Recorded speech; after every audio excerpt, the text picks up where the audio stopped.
Atom جو ہیں وہ ایک طرح سے جڑے ہوئے ہوتے ہیں. تو دوسری طرف لیکوڈز ہیں، یعنی کہ مادہ مائع حالت میں بھی ہو سکتا ہے، اور جب مادہ مائع حالت میں ہوتا ہے تو ایٹمز یا مالیکیولز جو ہیں وہ ایک دوسرے سے کافی دور جا سکتے ہیں، لیکن پھر بھی ان کے اوپر ایک طرح کی بندش ہوتی ہے. مثال کے طور پر اگر آپ پانی کو کسی برتن میں رکھیں تو یہ پانی جو ہے اسی برتن کی شیپ میں آ جاتا ہے، اور یہ ایک خصوصیت ہے مادے کی جب وہ مائع حالت میں ہوتا. پھر ایک اور صورت یہ ہو سکتی ہے کہ مادہ گیس کی حالت میں ہو. اچھا، جب مادہ گیس کی حالت میں ہوتا تو پھر تو اس کے ایٹم اور مالیکیول کہیں بھی ہو سکتے ہیں، ادھر ادھر کہیں بھی جا سکتے ہیں. اور گیسیں جو ہیں آپ جانتے ہیں کہ جیسے ہائیڈروجن ہے یا آکسیجن، نائٹروجن، یہ ہماری فضا کا ایک انتہائی اہم جزو ہے. بغیر آکسیجن کے تو ہم سانس بھی نہ لے سکتے. اس کورس کا مقصد ہے کہ آپ کو فزکس سے متعارف کیا جائے. ویسے تو یہ اتنا وسیع مضمون ہے کہ اگر آپ ساری زندگی بھی پڑھیں تو بھی اس سے آپ پوری طرح سے واقف نہیں ہو سکیں گے.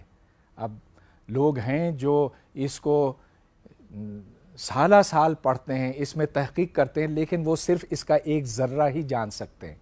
بہرحال ان 45 لیکچرز میں جتنا کچھ ہم سیکھ سکتے ہیں ہم سیکھیں گے. اب اس کورس کا بنیادی مقصد یہ ہوگا کہ آپ کو پرابلم سالونگ سکھایا جائے، بلکہ یہ کہ آپ خود پرابلمز سالو کرنا سیکھیں.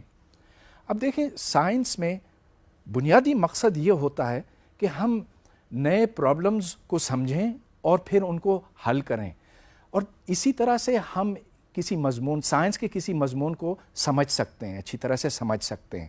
لہٰذا آپ کو جو کتاب اس کورس کے لیے ریکمینڈ کی جائے گی، جو دی جائے گی، اس کو آپ بہت اچھی طرح سے پڑھیں، اور پڑھنے کے بعد جو جو سوالات آپ کو حل کرنے کو کہے جائیں گے آپ وہ ضرور حل کریں. اور کچھ یہاں اسائنمنٹس بھی ہوں گی، ان کی طرف توجہ دینا بھی بہت ضروری ہوگا. اب دیکھیے، فزکس پڑھنے کا ایک مقصد تو یہ ہو سکتا ہے کہ ہم اپنی نالج، اپنے علم میں اضافہ کریں، اور یہ تو بہت اچھی بات ہے، اور بہت لوگ ہیں جو اس کو مزید پڑھتے ہیں اور اس شعبے میں تحقیق کرتے ہیں. لیکن اکثریت اس کو اس واسطے پڑھتی ہے کہ اس سے ایک بڑی اچھی بیس بنتی ہے، جس سے آپ دوسرے مضامین کو بہتر سمجھ سکتے ہیں، بلکہ جن کو سمجھنے کے لیے فزکس بہت ضروری ہے. مثال کے طور پر انجینئرنگ کے ہر شعبے میں آپ کو فزکس کی ضرورت پڑتی ہے.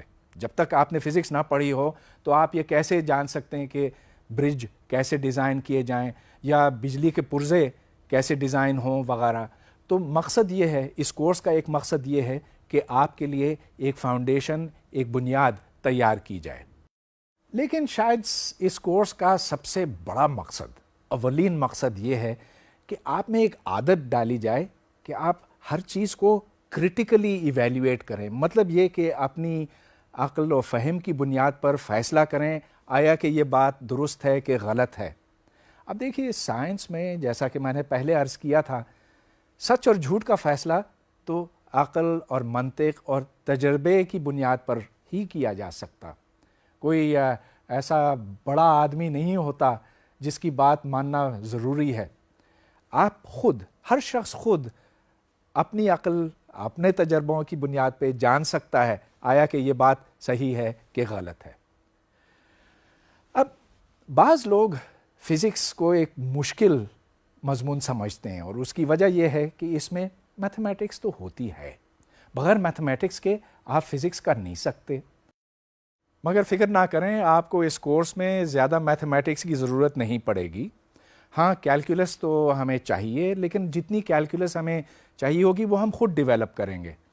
البتہ تھوڑا سا الجبرا تو آپ کو ضرور آنا چاہیے، کچھ ٹریگنومیٹری، اور اگر ایکویشنز ہوں، لینئر ایکویشنز یا کوڈریٹک ایکویشنز، تو ڈیفینیٹلی آپ کو حل کرنے ہوں گے. اس سے تو ہم نیچے نہیں جا سکیں گے. البتہ کامن سینس کی تو ضرورت پڑے گی، اور یہ تو سبھی کے پاس ہوتی ہے، کوئی مسئلہ ہے نہیں. اب چلیے ہم اس کی طرف آتے ہیں کہ فزکس میں کون کون سے شعبے جات ہیں اور جو مین ایریاز ہیں. سب سے پہلے میں ان کی نشاندہی کرنا چاہوں گا.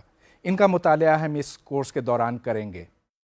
تو سب سے پہلے کلاسیکل میکینکس ہے.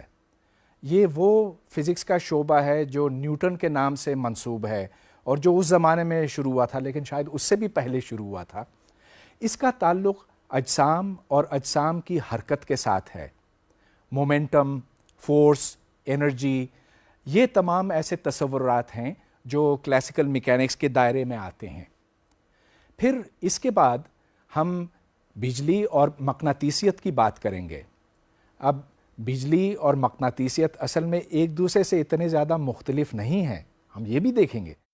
اور یہ ایک دریافت ہے جو جیمز کلارک میکسویل کی تھی آج سے تقریباً 200 سال پہلے. اور آپ جانتے ہیں کہ اب کوئی چیز دنیا میں بغیر ٹیلی فون یا بغیر ریڈیو یا ٹیلی ویژن کے نہیں ہو سکتی. اس سب کی بنیاد اس وقت ڈلی تھی، یعنی کہ آج سے 200 سال پہلے. تو الیکٹرسٹی اور میگنیٹزم ہم کلاسیکل میکینکس کے بعد پڑھیں گے. جب ہمارے پاس اتنی بیک گراؤنڈ ہو جائے گی تو پھر ہم تھرمل فزکس یعنی کہ گرمی اور حرارت کی فزکس کی طرف آئیں گے. اب یہاں پر ٹیمپریچر اور پھر انٹروپی اور اس طرح کے کانسیپٹس آئیں گے. ان کا ہمارے روزمرہ کی زندگی کے ساتھ ایک بڑا گہرا تعلق ہے. تو یہ جو 3 ایریاز ہیں، classical mechanics, electricity and magnetism اور تھرمل فزکس، ان کے اوپر تو ہم خاصا وقت صرف کریں گے. لیکن ایک اور شعبہ ہے جس کا تعلق زیادہ ایٹم اور ایٹم کی سطح کی فزکس کے ساتھ ہے. اس پر تو میں زیادہ وقت نہیں لگا سکوں گا، اس لیے کہ اس کو سمجھنے کے لیے اور اس کا صحیح مطالعہ کرنے کے لیے آپ کو خاصی میتھمیٹکس کی ضرورت ہے. تو میرا مشورہ ان لوگوں کے لیے جو فزکس کو مزید پڑھنا چاہتے ہیں یہ ہوگا کہ آپ میتھمیٹکس کو علیحدہ سے پڑھیں اور خوب اچھی طرح سے پڑھیں. جس طرح ایک مکان اینٹوں سے تعمیر ہوتا ہے، اسی طرح فزکس کے ہر شعبے میں ہر شے 3 قسم کی اینٹوں سے تعمیر ہوتی ہے. ان کو ڈائمینشنز کہتے ہیں. ڈائمینشنز ایک تصور ہے جو تقریباً 200 سال پرانا ہے اور جو ایک فرینچ سائنسدان جس کا نام جوزف فوریر تھا اس نے اس کو جنم دیا. اب جو 3 قسم کے ڈائمینشنز ہوتے ہیں، آئیے اس کی طرف ہم توجہ کرتے ہیں. تو سب سے پہلے ٹائم کا ڈائمینشن ہے. ٹائم یعنی وقت. اس کی حقیقت کیا ہے؟ اب فلسفیوں نے تو اس کے اوپر صدیوں سے بحث کی ہے، لیکن سائنسدانوں کو، فزسسٹ کو ان بحثوں سے کوئی بہت زیادہ دلچسپی نہیں ہے. فزکس میں ہم یہ جاننا چاہتے ہیں کہ کسی شے کو، کسی ڈائمینشن کو ناپا کیسے جائے، اس کو میجر کیسے کیا جائے. اور ظاہر ہے کہ وقت ناپنے کے لیے ایک آلہ ہے جس کو گھڑی کہتے ہیں. اب گھڑیاں طرح طرح کی ہو سکتی ہیں. مثال کے طور پر میری نبض یہ بھی ایک گھڑی ہے. کوئی بہت اچھی گھڑی تو نہیں ہے. جب میں یہاں یوں کھڑا ہوتا ہوں تو میری نبض ایک رفتار پر چلتی ہے، لیکن جب دوڑتا ہوں تو نبض تیز ہو جاتی ہے. لیکن اس سے ایک بہتر گھڑی لٹکن یعنی پینڈولم ہے. اب پینڈولم یوں جاتا ہے اور واپس آتا ہے، اور ہر دفعہ جب جاتا ہے اور واپس آتا ہے تو اتنا ہی دورانیہ ہوتا ہے. چنانچہ وقت ناپنے کے لیے یہ بہتر ہے. ایک اور مثال، زمین اپنے محور کے گرد گھومتی ہے، اور جب گھومتی ہے تو ٹھیک 24 گھنٹے کے بعد واپس آتی ہے. بلکہ جب یہ واپس آتی ہے تو ہم کہتے ہیں کہ 24 گھنٹے گزرے ہیں.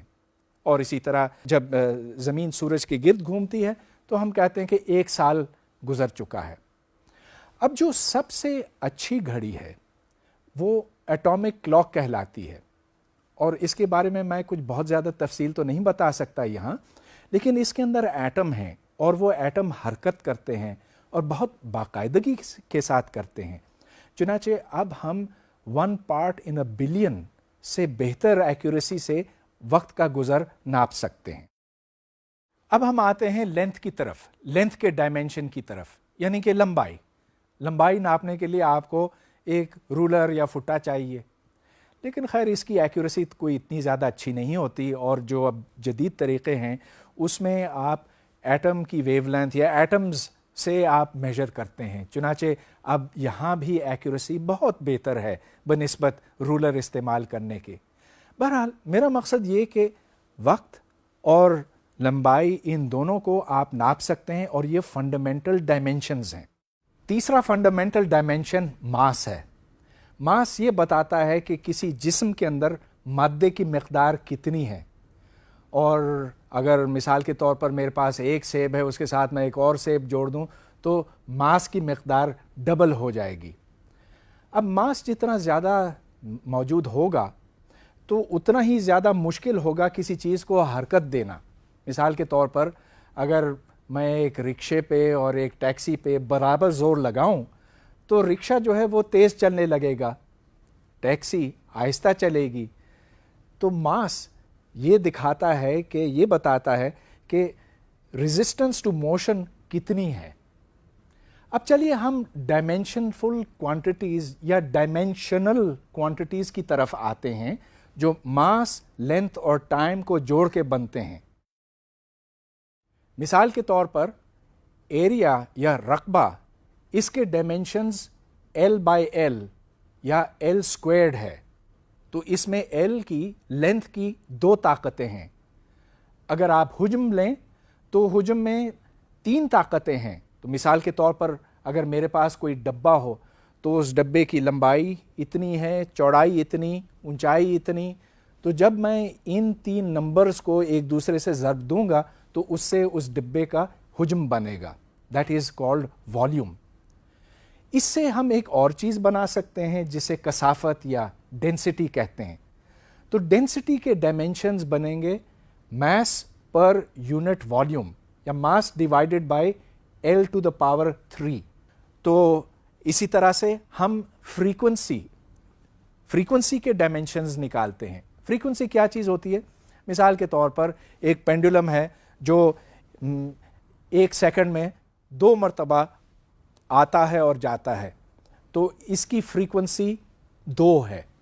یا بجلی کا کرنٹ لیں تو بجلی کا کرنٹ جو ہمارے عام گھروں میں ہوتا ہے، بجلی کا کرنٹ کبھی اس طرف جاتا اور کبھی اس طرف آتا ہے، اور ایک سائیکل یعنی کہ یہاں سے جانا اور یہاں تک واپس آنا یہ 50 دفعہ ہوتا ہے ہر سیکنڈ کے دوران، تو اس کی فریکوینسی 50 ہے۔ اسی طرح سپیڈ رفتار، اس کی ڈائمینشنز ہیں L/T، L/T یا L times T to the power -1۔ اچھا، لیکن کچھ ایسی کوانٹیٹیز ہیں جن کا کوئی ڈائمینشن نہیں ہوتا۔ مثال کے طور پر اینگل آپ ناپتے ہیں۔ مثال کے طور پہ میری یہ 2 انگلیاں ہیں، ان کے درمیان اینگل اب زیادہ ہے، اب کم ہے، اب زیادہ ہے۔ اس کو آپ کوئی ڈائمینشنز میں نہیں ناپتے۔ ہاں ڈگریز ہیں، لیکن ڈگریز ڈائمینشنز نہیں ہیں، دوز آر یونٹس، اور اس کی بات تو اب ہم کرنے والے ہیں۔ مختصر یہ کہ 3 فنڈامنٹل ڈائمینشنز ہیں، mass, length and time, and everything in physics, every other quantity can be constructed in terms of these. جب ہم کوئی چیز ناپتے ہیں تو پھر ہمیں اکائیوں یا یونٹس کی ضرورت پڑتی ہے۔ مثال کے طور پہ میں نے ابھی آپ کو یہ مثال دی تھی کہ میری 2 انگلیوں کے درمیان اینگل ہے، اور اس اینگل کو ہم ناپتے ہیں ڈگریز میں یا ریڈینز میں، تو ہمیں اب ایک سسٹم آف یونٹس کی ضرورت پڑے گی۔ 2 مختلف نظام ہیں، پیمائش کے نظام ہیں۔ سب سے پہلے وہ جو MKS سسٹم کہلاتا ہے۔ MKS سے مطلب metre kilo gram second system, جس میں لمبائی کی پیمائش میٹرز میں کی جاتی ہے، ماس کی پیمائش کلو گرامز میں، اور ٹائم کی سیکنڈز میں۔ پھر ایک اور نظام ہے جو CGS سسٹم کہلاتا ہے، جس کا مطلب ہے centimetre gram second system. تو یہاں پر پیمائش لمبائی کی سینٹی میٹرز میں ہوتی ہے، ماس کی گرامز میں، اور ٹائم کی MKS کی طرح سیکنڈز ہی میں ہوتی ہے۔ اب لینتھس کو سمجھنے کے لیے چلیے ہم دیکھتے ہیں کہ مختلف لینس جو دنیا میں ہیں اور جن سے ہمارا سابقہ پڑتا ہے وہ کیا کیا ہیں۔ مثال کے طور پر ایک قداور شخص کی لمبائی تقریباً 2 میٹر ہے، کرکٹ کے گراؤنڈ عموماً 300 میٹر سے زیادہ ہوتے ہیں، لیکن جب ہم بہت بڑے لینس کی بات کرتے ہیں تو اس کے لیے ہمیں سائنٹیفک نوٹیشن کی ضرورت پڑتی ہے، اور وہاں ہم 10 کی طاقتیں یا پاورز آف 10 استعمال کرتے ہیں. تو مثال کے طور پر اگر زمین کا آپ سائز لیں تو وہ size 6 times 10 to the power 6 metres ہے، اور اگر زمین سے سورج کا فاصلہ لیں تو that's about 1.5 times 10 to the power 11. اسی طرح ہم کائنات کے دائرے کی بھی بات کرتے ہیں. اب کائنات بہت وسیع ہے، لیکن آج ہم جانتے ہیں کہ یہ لامحدود نہیں، محدود ہے، اور اس کا دائرہ تقریباً 10 ٹو دا پاور 26 میٹرز ہے. اب دوسری طرف دنیا میں بہت سی چھوٹی چیزیں بھی ہیں. مثال کے طور پر کاغذ کے ایک ورق کی موٹائی لگ بھگ 10 ٹو دا پاور -4 میٹرز ہے، اور ایٹم مثال کے طور پر ہائیڈروجن ایٹم، اس کا دائرہ تقریباً 10 ٹو دا پاور -10 میٹرز ہے. اس کے اندر جو پروٹون ہے وہ اس سے 1,00,000 گنا اور چھوٹا ہے، اور اس کا size 10 to the power -15 metres ہے. تو یہ لمبائی کے مختلف پیمانے، مختلف سکیلز ہیں. اسی طرح وقت کے اور ماس کے بھی مختلف سکیلز ہیں. تو چلیے سب سے پہلے لینتھ کے مختلف سکیلز کو دیکھتے ہیں. روشنی بہت تیز رفتار پہ حرکت کرتی ہے، لیکن روشنی کو بھی وقت چاہیے زمین سے چاند تک جانے کے لیے، اور یہ لگ بھگ 1.3 سیکنڈز ہے، یعنی کہ 1.3 ٹائمز 10 ٹو دا پاور 0. ایک گھنٹے میں 3600 سیکنڈ ہیں، 3.6 ٹائمز 10 ٹو دا پاور 3، اور ایک سال میں 3.2 times 10 to the power 7 seconds ہیں. آج ہم یہ بھی جانتے ہیں کہ کائنات تقریباً 15 ارب سال پہلے بنی تھی، اور اگر آپ اس کو سیکنڈز میں لکھیں تو وہ لگ بھگ 5 times 10 to the power 27 seconds بنتے ہیں. دوسری طرف ایسے واقعات یا ایونٹس ہیں جن کے درمیان دورانیہ بہت کم ہوتا ہے. مثال کے طور پر اگر آپ اپنی پلکیں جھپکائیں تو میرا اندازہ ہے، اور آپ کو یہ چیک کرنا چاہیے، کہ 1 سیکنڈ میں آپ 2 دفعہ شاید یہ کر سکیں، یعنی کہ فریکوینسی 2 پر سیکنڈ ہے. اگر آپ ایک ریڈیو ویو لیں تو یہ ریڈیو ویو ایک الیکٹرو میگنیٹک ویو ہے جس میں اتار اور چڑھاؤ 1 سیکنڈ میں 10 ٹو دا پاور 8 دفعہ ہوتا ہے، یعنی کہ اس کی جو ٹائم ڈیوریشن ہے that is 10 to the power -8 seconds. Mass کے بھی مختلف پیمانے ہیں. مثال کے طور پر ایک عام شخص کا وزن تقریباً 70 کلو گرام ہوتا ہے، ایک گاڑی کا وزن تقریباً 1000 کلو گرام ہے، جبکہ ایک بحری جہاز کا اس سے 1000 گنا زیادہ، یعنی کہ 10 to the power 6 kilogram ہے. اور یہاں آپ یہ نوٹ کر رہے ہیں کہ میں پھر سے پاورز آف 10 استعمال کر رہا ہوں. اس سے بھی جو بھاری اجسام ہیں، زمین کو لیجئے، اس کا وزن 6 times 10 to the power 24 kilograms ہے، اور سورج اس سے تقریباً 1 ملین گنا زیادہ بھاری ہے، اس کا وزن 2 times 10 to the power 30 kilograms ہے. اور اگر ہم اپنی کہکشاں کے وزن کا اندازہ لگائیں تو that is about 4 times 10 to the power 41. اب چھوٹی چیزوں کی طرف آتے ہیں. ایک ریت کے ذرے کو اگر آپ دیکھیں تو اس کا وزن 10 to the power -9 kilogram سے کم ہوگا، لیکن آکسیجن کا ایٹم اس سے تو بہت بہت زیادہ ہلکا ہے. اس کا وزن تقریباً 3 ٹائمز 10 ٹو دا پاور -25 ہے، اور الیکٹران تو اس سے ہزاروں گنا زیادہ ہلکا ہے. اس کا وزن 9 times 10 to the power -31 kilograms ہے. اب یہ سارے یونٹس ہیں. میں نے ایم کے ایس اور سی جی ایس میجرمنٹ سسٹمز کی بات کی تھی، لیکن اکثر ہمیں ضرورت پڑتی ہے ایک سسٹم سے دوسرے سسٹم تک جانے کی، تو اس کو کنورژن آف یونٹس کہتے ہیں. اس کے لیے چند یوزفل کنورژن فیکٹرز ہوتے ہیں جو اگر آپ کو یاد رہے تو بہت اچھا ہے. مثلا یہ کہ 1 انچ 2.54 سینٹی میٹرز کے برابر ہے، اور کہ 1 میٹر 3.28 فیٹ کے برابر ہے. اب بعض دفعہ ہمیں اور کوانٹیٹیز کو بھی کنورٹ کرنا پڑتا ہے، تو میں اس کی ایک مثال آپ کو دیتا ہوں. مثال کے طور پر آپ مائلز پر آور کو میٹرز پر سیکنڈ میں کنورٹ کرنا چاہتے ہیں، تو اس کا پورا حساب آپ کے سامنے اسکرین کے اوپر موجود ہے. 1 mile per hour کو لکھا گیا ہے as 1 mile per hour times 5280 feet per mile times 1 meter for 3.28 feet, اور وہ اس لیے کہ 3.28 feet is equal to 1 meter.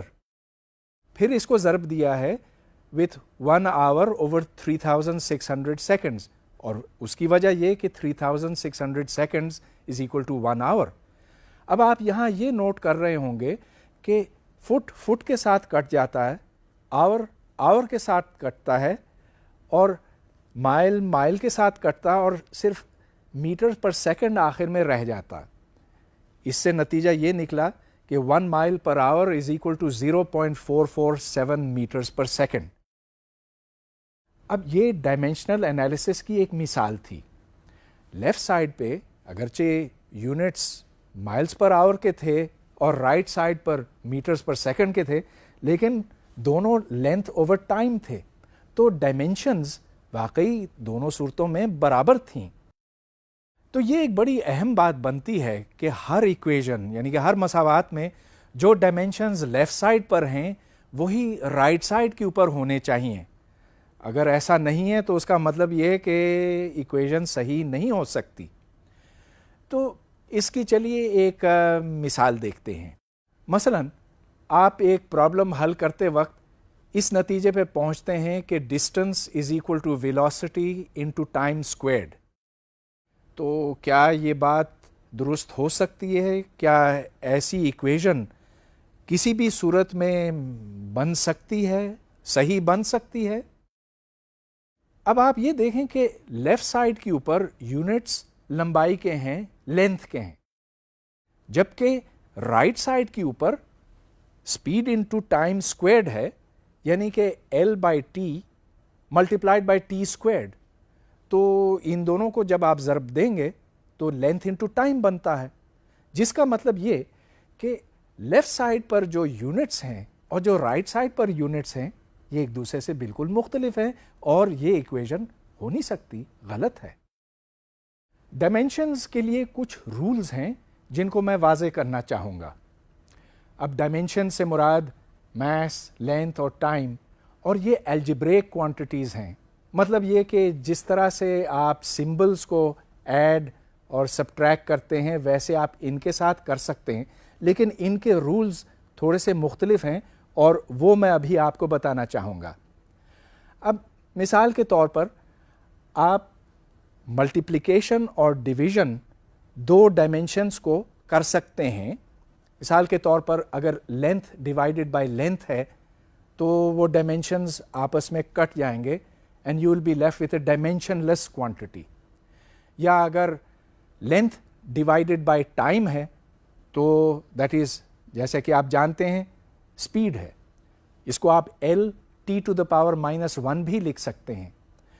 تو لینتھس، میس، ٹائم، ان سب کو آپ ملٹیپلائی اور ڈیوائڈ کر سکتے ہیں، لیکن آپ لینتھ کو ٹائم کے ساتھ ایڈ نہیں کر سکتے.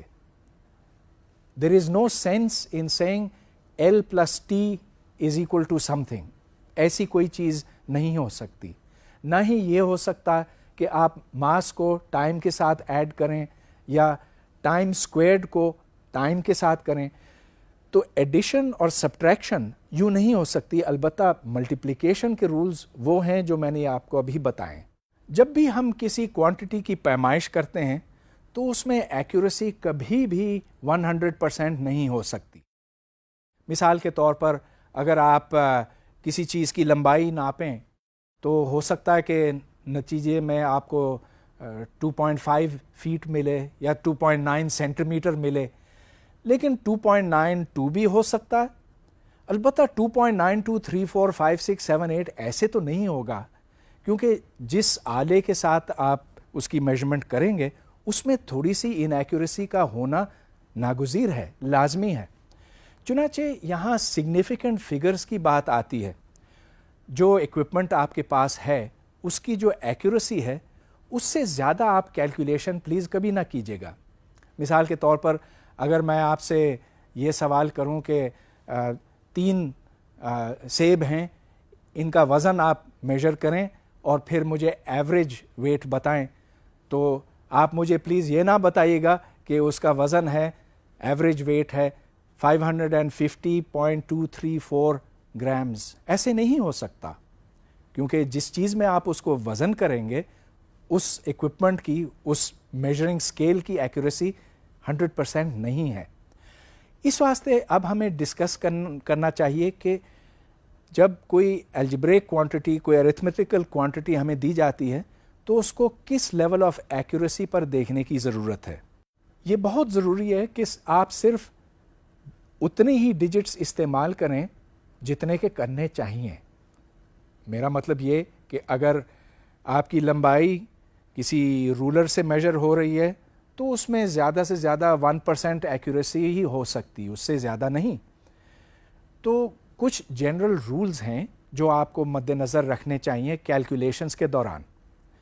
مثال کے طور پر دو نمبرز کو جمع کرتے وقت، اچھا اگر ایک نمبر ہے جس کی ایکوریسی 95.9 ہے اور دوسری کی 39.32 ہے تو چلیے آپ نے جمع کیا اور 135 بن گیا، لیکن زیادہ مناسب یہ ہوگا کہ اس کی ایکوریسی کو 135 کہا جائے. تو اس کے آگے جو ڈیسیمل فگرز ہیں وہ لگانے کا کوئی ایسا خاص مقصد نہیں، اس سے کوئی فائدہ حاصل نہیں ہوگا.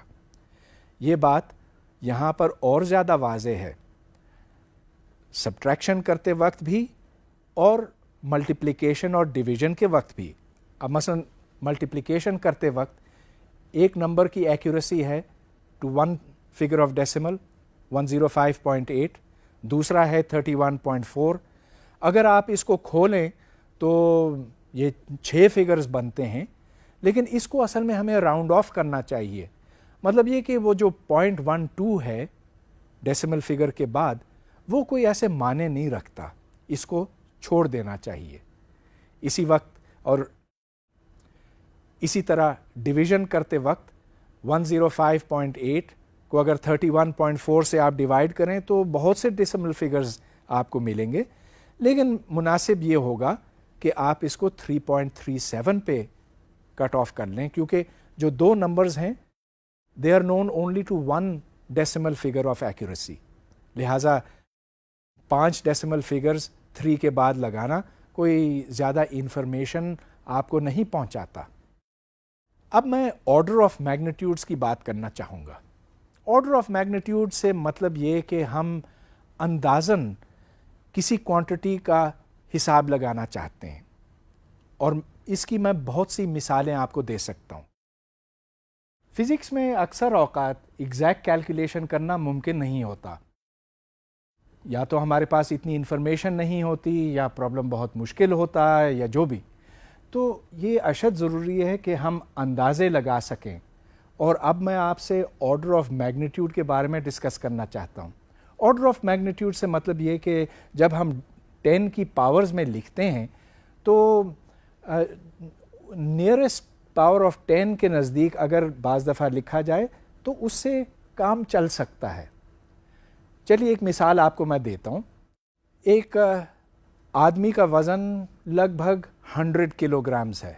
اچھا مانا کہ 100 کلو گرام تو بہت کم لوگوں کا ہوتا ہے، عام طور پہ اس کا آدھا ہوتا ہے، لیکن writing it as 10 to the power 2 kilograms ایک یوزفل چیز ہو سکتی ہے بعض سچویشنز میں. اسی طرح اگر آپ ایک بچے کا وزن لیں تو وہ 10 کلو گرام کے لگ بھگ ہو سکتا ہے، اور اگر آپ ایک کرکٹ بال لیں تو اس کا وزن کوئی 1 کلو گرام کے لگ بھگ ہے. اب یہاں میں نے صرف پاورز آف 10، کلوسسٹ پاورز آف 10 کی بات کی ہے. میں یہ دعویٰ نہیں کرتا کہ یہ ایکوریٹ ہے، لیکن جیسا کہ میں نے پہلے کہا ہمیں اندازے لگانے کی ضرورت پڑتی ہے. تو اب میں آپ کو ایک اور مثال دیتا ہوں. ایک انسان کی زندگی میں تقریباً کتنے سیکنڈز ہیں؟ چلیے اس کا حساب لگاتے ہیں. 80 سال، اگر اس کی عمر 80 سال لی جائے تو اس کو آپ 365 دنوں سے ضرب دیں، کیونکہ اتنے دن ایک سال کے اندر ہوتے ہیں، اور ایک دن کے اندر 24 گھنٹے ہوتے ہیں، اور ایک گھنٹے میں 60 منٹ ہوتے ہیں، اور ایک منٹ میں 60 سیکنڈ. تو آپ اپنا کیلکولیٹر نکالیں اور ان کو آپ ضرب دیں تو 80 انٹو 365 انٹو 24 انٹو 60 انٹو 60 یہ آپ ملٹیپلائی کرتے چلیں تو اس کے نتیجے میں آپ کو 2.5 ٹائمز 10⁹ سیکنڈز ملیں گے. لیکن دوسری طرف اگر آپ اس کا ایک اندازہ لگائیں تو ایک عام شخص کی زندگی کو آپ 100 سال کر دیں. ہاں، میں نے یہ دعویٰ نہیں کیا کہ ہر شخص جو ہے وہ 100 سال زندہ رہتا، لیکن we want an approximate answer. تو چلیے یہ اندازہ لگاتے ہیں کہ وہ 100 سال تک زندہ رہتا ہے، اور کہ 365 دن اس سال میں نہیں ہیں، 100 دن ہیں.